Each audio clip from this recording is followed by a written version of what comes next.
Hey guys, real quick, only 40% of our viewers are actually subscribed, so let's change that right now. Hit that subscribe button right below. Carolina Panthers at the Atlanta Falcons. The Confusion Bowl. Yes. Atlanta by 3.5 here. I saw your strategy in picking. Atlanta favored by 3.5. They're 3-6 against the 5-5 Panthers. Remember the last time around, Panthers won, 31-0? Shut out Atlanta.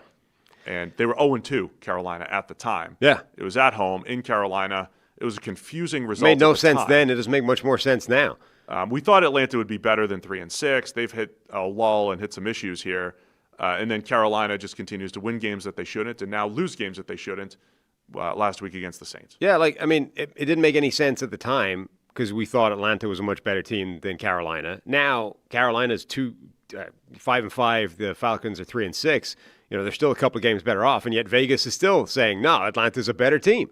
I'm not afraid to hide it. I tossed a coin on this one. I have no earthly idea what the hell is going to happen in this game. The two most confusing teams in the NFL are going head-to-head. Each one of them is like minus 40-something in terms of point differential in the season. I don't have any idea what the hell is going to happen in this game. It makes no sense to me. Mike Renner put out a stat. I haven't fact-checked him on it, but I trust him. He'll be on the show next week, so why would he lie? Well, if he did lie, you can call him out on it. Something along the lines of Bryce Young's. If Bryce Young finishes the season, he's on pace to have like the lowest passing yard total of any starting quarterback in over some period of time. Not since the merger or anything, but recent history probably. Backing up what we've said, Carolina has been uber efficient in the run game. I think pass game wise, they've found some success throwing the ball to Tedrow and McMillan, but we just have not seen Bryce Young build upon so many of the positives from last season. And then Atlanta, I thought, Carolina had massive weaknesses in the middle of their defense, especially earlier in the year, and Penix didn't try to exploit them whatsoever. Kept trying to throw outside the numbers. There was a late pick six in there. Penix just looked off. The entire offense was off against Carolina last time around. So see how they make some adjustments. And if Carolina can get back to some of their game control, which was, running the ball, shortening up the game. Remember that each team had 7 possessions a couple weeks ago against the Packers. If you're an underdog, which technically they are right now, the more you shorten the game and decrease variance, then you're, decrease, I guess increase variance because you're, fewer plays and you could keep it closer and then just try to win it at the end as they did against Green Bay a couple weeks ago. Carolina's got a shot here. So, the other thing I wanted to keep an eye on, Atlanta's pass rush, they hit a down point, I would say, for a few weeks. They were back last week. They were creating a ton of havoc the last couple weeks against New England and against the Colts. I think they could have some success against Bryce Young, and it'll come down to, he put the ball on the turf the same way Daniel Jones did last week. Yeah, they've been all over the place, the pass rush. It's had times where it's been the difference in games, and then it's had times where it hasn't showed up at all and hasn't been a factor. Bryce Young, again, a little bit like the only thing he's been good at is pressure to sack rate. He's actually been pretty good at avoiding taking sacks when he's been under pressure and has shown some of that. And this is why it's not the same as it was when he got benched, where he just looked awful. Like he'd completely broken and he had no business being a starting quarterback at that point. He doesn't look like that now. He just isn't playing good football. But when he's under pressure, you still see some of that Alabama Bryce Young where he gets out of the pressure, generally finds somewhere to go with the ball, at least doesn't take a sack, and does something relatively positive to it. It's just that nothing else is particularly good. All the other baseline metrics of are you just playing good quarterback are no. Like he's just not playing well in any other way.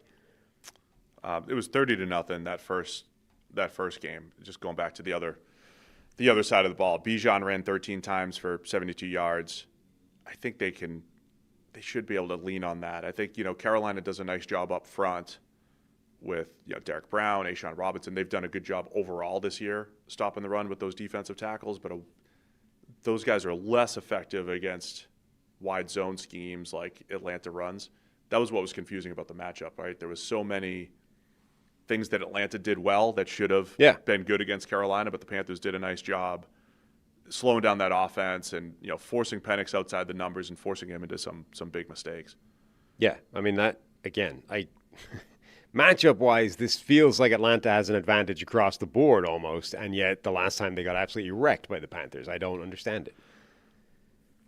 Before we make a pick, I know it's a long show. When we talk about what's at stake, we're talking about that a lot in all of these all of these matchups. If Atlanta falls to 3-7, Then they're done. If the Panthers get to 6-5 or if they don't get Bryce Young, think about both quarterbacks here. If Bryce Young doesn't show something down the stretch, he's heading into year 4 next year. Yeah.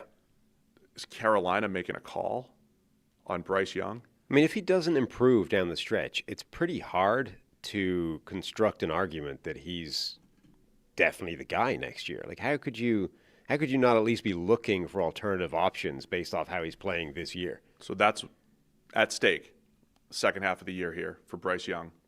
Meanwhile, they're in the hunt. Like, they're in, of course, the playoff contention. Like, they're 500. Okay, maybe the conference is a little tougher than that, with the entire NFC West looking pretty useful. But, I mean, they are in the wild card hunt right now with a quarterback that's playing terrible football relative to what we've seen from him in the past. It's a weird spot where they're half on the cusp of, like, we're a surprise package and we can shock teams. And if things don't go quite well in the next couple of games, we might be looking for a new quarterback. In their next couple of games, they play the Niners and Rams, two teams with winning records. They still have to play the Bucs twice and the Seahawks. Right. So it's a huge game for Carolina. If they are going to make this outside run at the playoffs, they need this one. Yeah. And then Atlanta, if they fall to 3-7, the Rams have their first round pick. Yeah. They went all in on Michael Penix. They went all in on James Pierce, giving up that first round pick.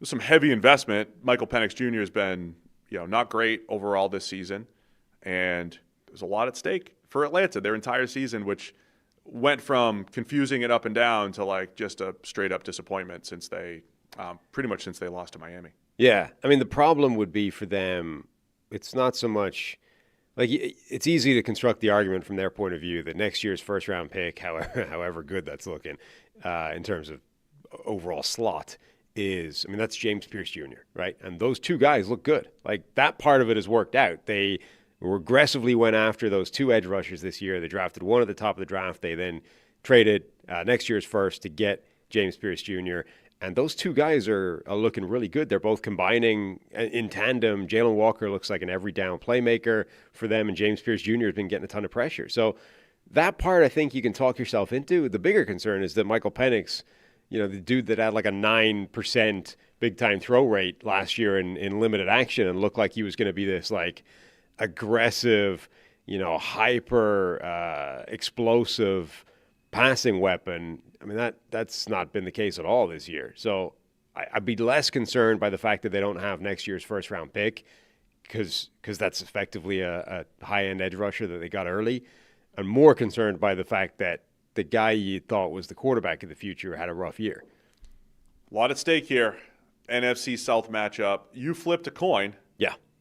Atlanta by 3.5 here. Where did the coin land? The coin told me Atlanta to win and cover. I'm going to do the same thing I did in the Cincinnati-Pittsburgh game, right? I picked Pittsburgh the first time around, and it didn't go well pretty spectacularly. And I'll go back to the well. Atlanta. Picked them the first time around. They got smoked by 30. I'll take them again. And Harry's also going to take the Falcons here by 3.5, Sunday at 1. Thanks for watching all the way to the end of the video.